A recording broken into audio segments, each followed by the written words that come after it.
only wants you to make good beer and have fun hanging out with your friends. Here's Dono. Today's episode brought to you with support from Northern Brewer. I've been buying my ingredients and supplies there for 23 years. I'm delighted to have them in support of the program. Check them out at northernbrewer.com. What's up, party people? Let's get this brew day going. Actually, we already got it going last night. So what we're doing today is another one of these. I made my first one end of 2022. Made a video on it. I was just revisiting this for a second, and the snow this year, this was last winter, and we had a record, it was like record-setting snowfalls around the state. But yeah, this year, zero snow. Anyway, last time it was a recipe from Day Block, a friend of ours who was brewing there at the time, and then actually in this video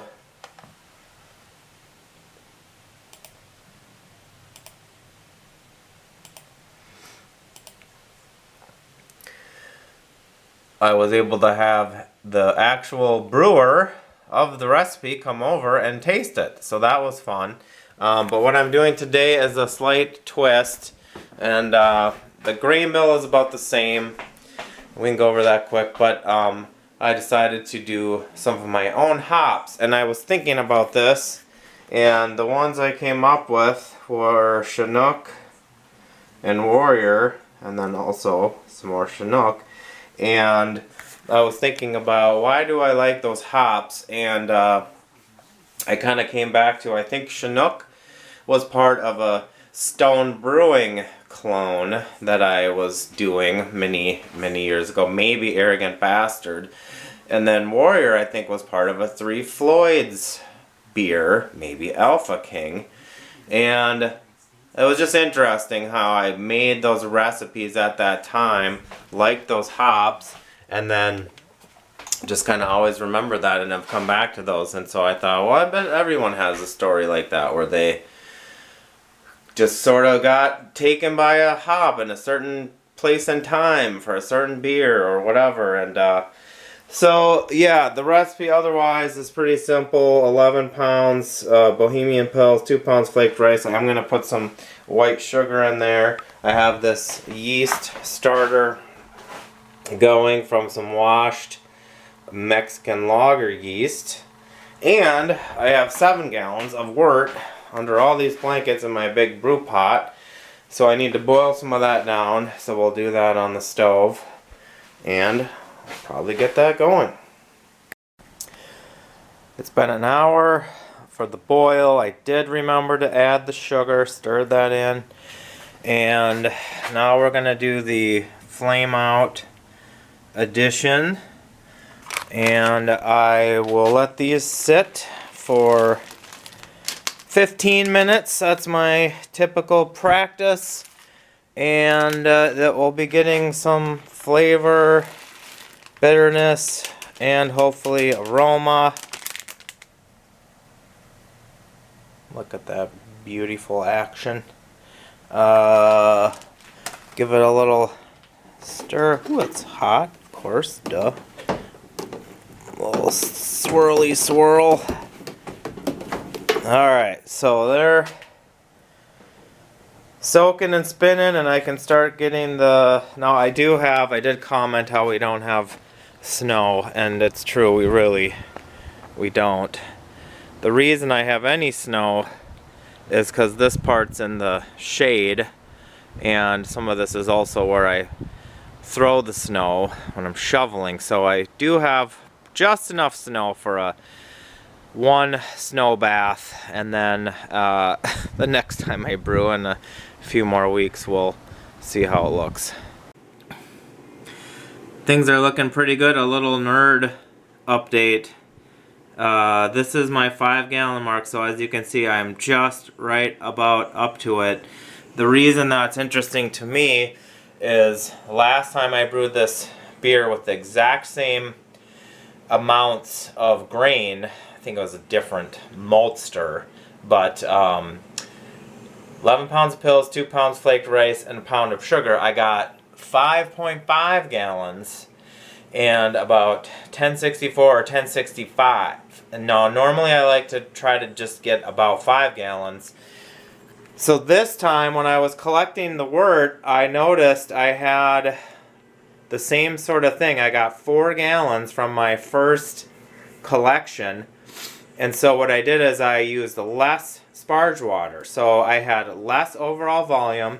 And as you can see, I'm ending with 5 gallons instead of 5.5. And the other side note is I will get the exact reading, but instead of the 1064, 1065, it is going to be closer to 1070, 1060, 1069, 1070. Anyway, here's the yeast starter. It is smelling nice and yeasty. It was just on the stir plate. This will top me off to 5 gallons, so I'll get about 5 gallons in the keg, which I don't know about you. I always like to get as much in there as I can. I know some guys purposefully brew like 5.5 or even more gallons because they leave a bunch behind at the different segments. I obviously don't transfer all the sediment, but I don't think I need an extra half gallon. Anyway, everything is looking pretty good. I am going to do my pure oxygen aeration, which I don't have the tank out yet, but I'm sanitizing the tubing and the stone and stuff I use for that. Get it all buttoned up. I have a room that is 50 right now, so that's just about perfect. I can probably ferment in the mid 50s. Should be just fine. Hopefully it'll be fermenting later today.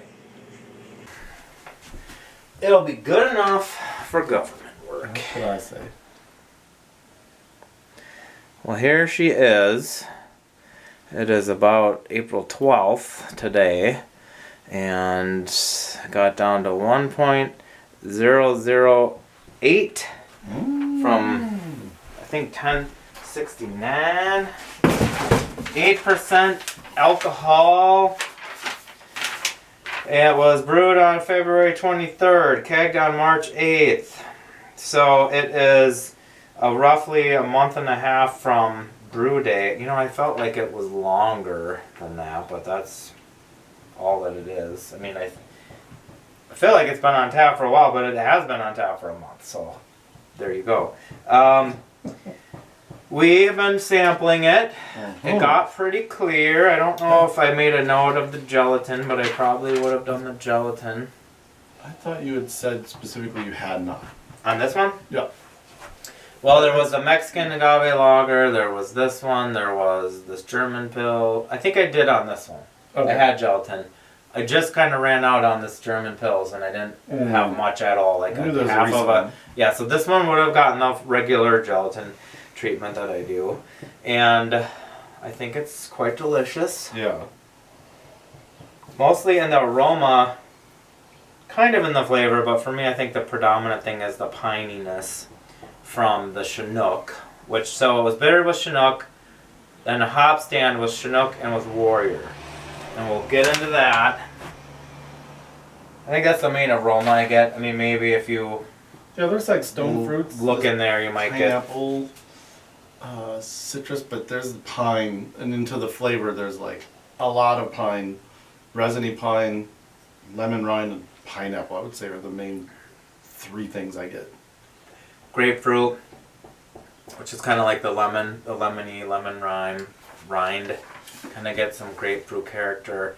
So, what was interesting is Chip was surprised when I was using Warrior not just as a bittering hop, which Chinook is listed as a dual-purpose hop, but Warrior is typically only used for its robust bittering character. But I did find Brewlosophy, our friends over there, about 6 years ago, made a Warrior Pale Ale. They wanted to try it to see adding the hops throughout. I don't know if they also dry hopped it, but I know they added them several different times.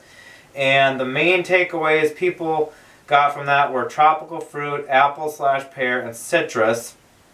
They also called it was not terribly pungent on the hops. But the brewer found himself, he was saying when he does these Hop Chronicles, that's that series of videos or experiments, those Hop Chronicles beers, a lot of times he's not like overly drawn to keep going back and drinking it. You know, it might turn out okay, but doesn't really compel him to keep drinking it. But he did find himself wanting to go keep drinking this Warrior one. Yeah, that's fun. I mean, it's rare that you see a hop get used, I think, in a unique way. I guess what I'm really saying is there's fewer hops that seem to be pigeonholed as bittering. Like Summit is one of those that, like, if you use it anywhere but bittering, hope you like garlic and onion, because that's what happens. So okay. But it's impressive that I do like garlic and onion. In your beer? But I don't know about in the beer. So it's cool to see that the Warrior, we were definitely getting things from this that are not what you would classically think is from the Chinook. It must be, I mean, it's a hop stand too. It's like late edition. Right. So I think it's super cool. Like, it's fun. It's like, instead of that classic pine grapefruit that you get a lot, it's like this pineapple. It's almost candied though, because I think of the alcohol or the sweet impression from the alcohol is making it like almost like a candied. But to that point, pineapple. if you wanted to dial up even more the juicy tropical fruit element, you would use a probably different hop. Maybe. I find this very juicy, honestly. Huh. Like, to the point where you said earlier, like, well, I mean, this hit the final gravity you'd expect of a cold IPA, Right. but it almost finishes a little sweet, a little plush, I would say, whereas a lot of cold IPAs kind of like rest their hat on their dryness. It also, though, did use Wireman Bohemian Pills, which Is that more characterful? probably, than like I think it's Pills probably or, a little more residual malt yumminess than the most fermentable right. of the pills and the cheapest. Yeah, you know, I was just of talking the about Barker base. Pills yesterday with base. Bucky about this, and we tasted them side by side, and I was like, that is noticeably Which ones? richer. Like, we just had base pills versus Barker Pills. Oh, okay. And not to go too far off, but we tried to kind of put the analogy out there that, like, British Pale to Maris Otter or Golden Promise is regular pills to Barker Pills, or in this case, the Bohemian Pills. Every Pils malt isn't exactly the same. It's like a ballpark, and then you have, you know, sweeter, drier, richer, blah, blah, blah. But yeah, I like that. The other thing is I did also do 2 pounds of flaked rice and probably about a pound of white sugar.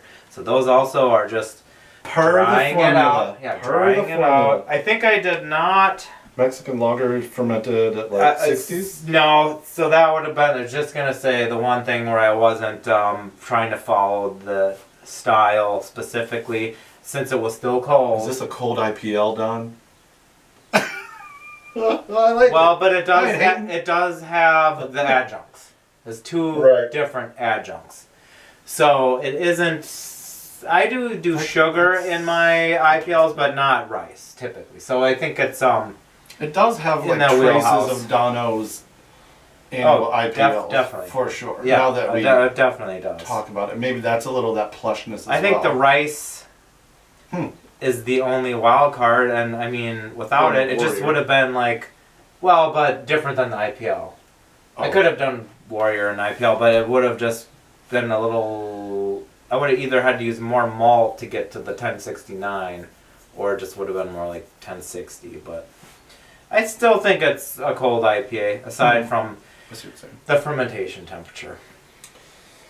And the cold IPAs, I feel like they've never been the exact same thing. You know, I've never had that many that are identical. You know, you see the formula, see the template, but at least the local versions we've had have been from kind of that like brute IPA to dry. something that finishes a little still like 1008 is not going to be not dry, but there's still these other impressions there that make this feel sweeter, a little more juicy. I sometimes wonder if that's somehow a result of the home brewing process as opposed to a commercial process. No, I had the shells one I thought was kind of juicy. There were a few that, like, not to knock them, like they're still cold IPAs if they followed X amount of the roadmap, but I would say like Surly's was the driest, and I love that Lacuna or whatever it was called. Was dry though too, and I feel like those are the ones that I mean I prefer this actually. I like a little more. Yeah, a little less champagne-y. Right. Anyway, before I forget, thank you once again to Northern Brewer for providing the ingredients for this delicious batch of beer. Check them out on the web. And just a fun, you know, I don't know. This is one of those where, like, I think I know what we're talking about. We talk about it ahead of time, but then once we start rolling, I'm like, start connecting more dots. You're like, oh yeah. Well, I didn't that's fun. try at all intentionally to have it be an experiment in using Warrior. Like, that was not... I just knew I liked Warrior because I did go back and confirm that I did first use Warrior in a 3 Floyd's Alpha King clone from the 2000s, like long and they use time ago. I don't know. Like I don't remember. It just was in my head. This beer turned out yummy. It had Warrior in it. Probably, I don't even know what else. Chinook I kind of got in my head from my Arrogant Bastard recipe or clone. Okay. So you just brew these things and you're like, oh, I like Chinook. Oh, I like Warrior. I don't know about the Alpha King one when it was used. Probably not in the later edition. I mean, if that wouldn't have been the typical process, but I was putting together this recipe and I wanted the rice and the pills and I was like, Chinook and Warrior, let's do it up. I had the yeast on hand already. Bada boom, bada bing, you're drinking beer. I think it just goes to show that, I mean, I shouldn't say it's hard to ruin a beer because it's probably actually really easy, but once you got your process down, it is kind of hard to ruin a beer. When you're just developing a recipe with what knowledge you know won't work, right? You're not going to go too far astray. I agree. Most of all of my experiments, I mean, I used to call them like low risk experiment because like it might be something I've never done exactly before, but 9.5 times out of 10, it's going to be just fine. It's going to be okay. Anyway, as JQ would say, it's just beer. Who's JQ? Jake Jamil? Keeler. Oh, Jake Keeler. I thought you said as JQ. And you know what my boy JQ would say, Jamil it's just beer, man. Quainershoff? No, JQ, that's one of his big things when people are getting way too up in arms over stuff. It's just like, dude, it's in other words, beer. Relax. Don't worry. Have a homebrew. Yeah, make a homebrew. Alright, thanks for watching. Catch you later. Always record.